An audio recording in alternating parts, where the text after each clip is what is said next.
What's going on, YouTube viewers? Welcome back to another episode of Jason's Random Channel.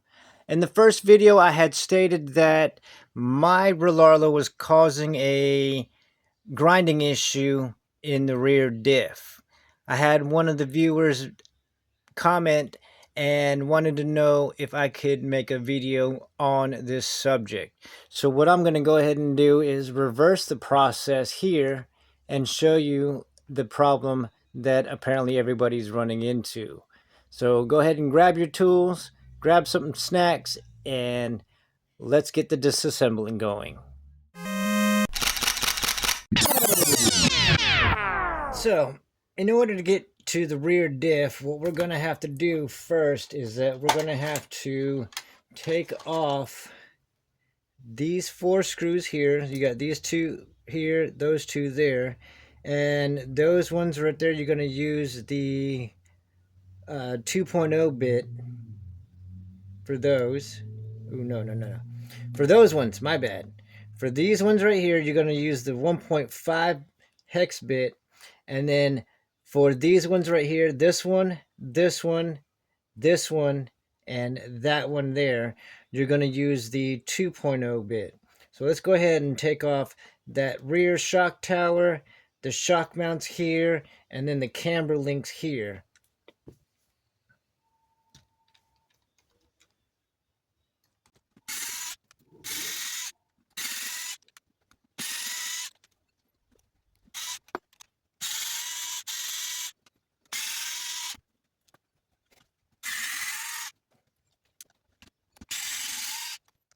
So now that we have the screws off, all you really have to do is just move these out the way. Your shock towers will come off.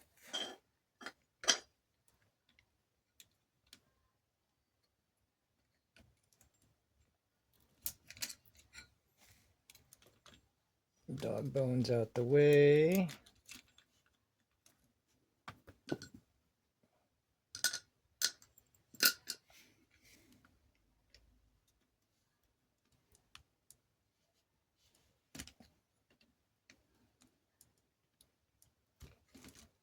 All right, so that is what you should end up with on that first disassembly, is that you should just end up with just your spoiler, your shock tower mounts, shocks, and your camber links.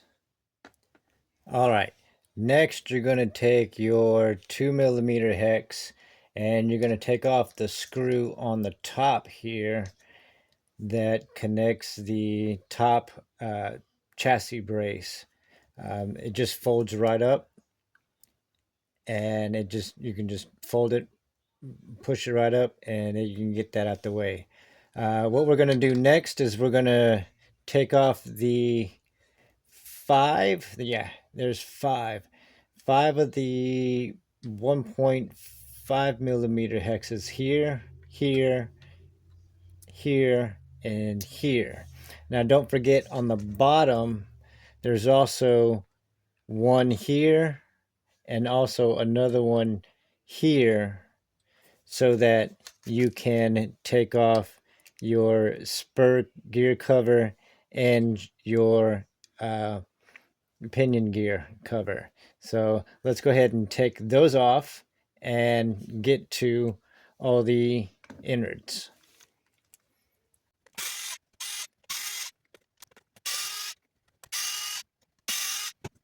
This off there. Move this up. Put that out the way. All right. So now we've got our gears here. To check your gear mesh, you always want to make sure that there is a little bit of wiggle between your spur gear and your pinion gear. We've got a little bit of debris here. Oh, cool. The next thing to do to get to your diff, you're going to want to take your, looks like a 1.5. Let's see here. Should be 1.5. No. So these are going to be your 2mm. So you're going to take this one, that one, this one, this one, this one, and this one off.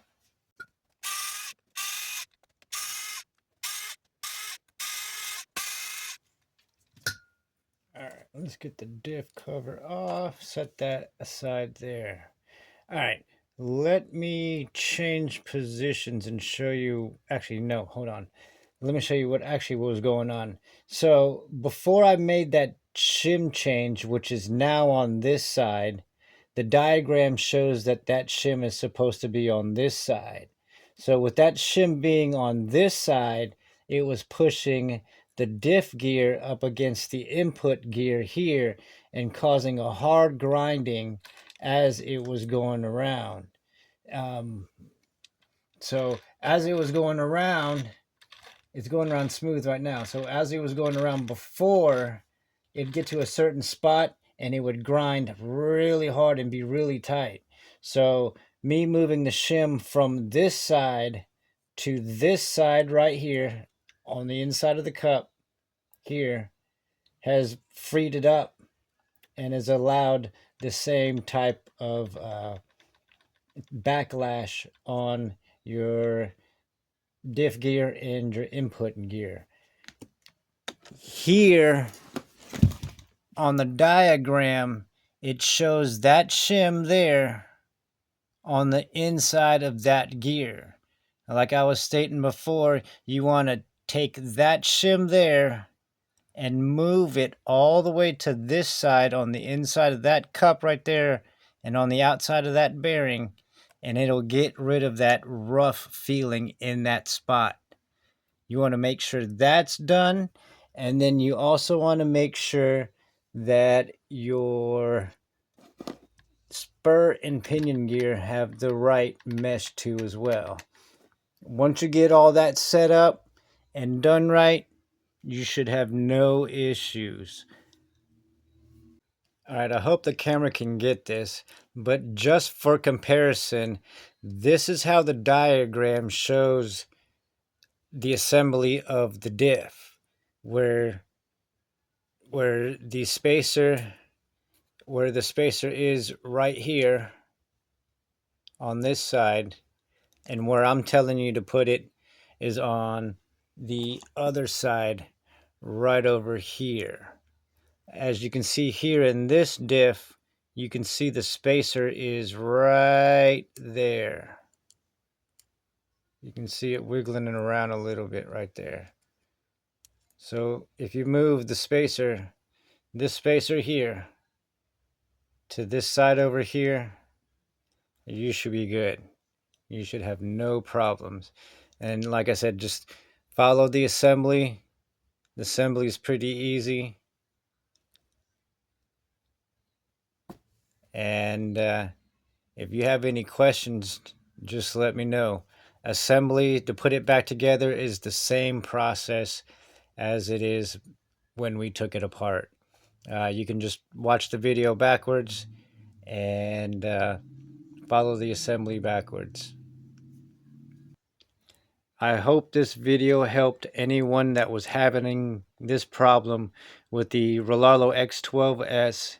And if you have any questions or comments, please, just like Bill Cody 26 did, he left me a comment and he wanted to know if I could put out a video about this topic here. So Billy or Bill, this goes out to you. Thank you.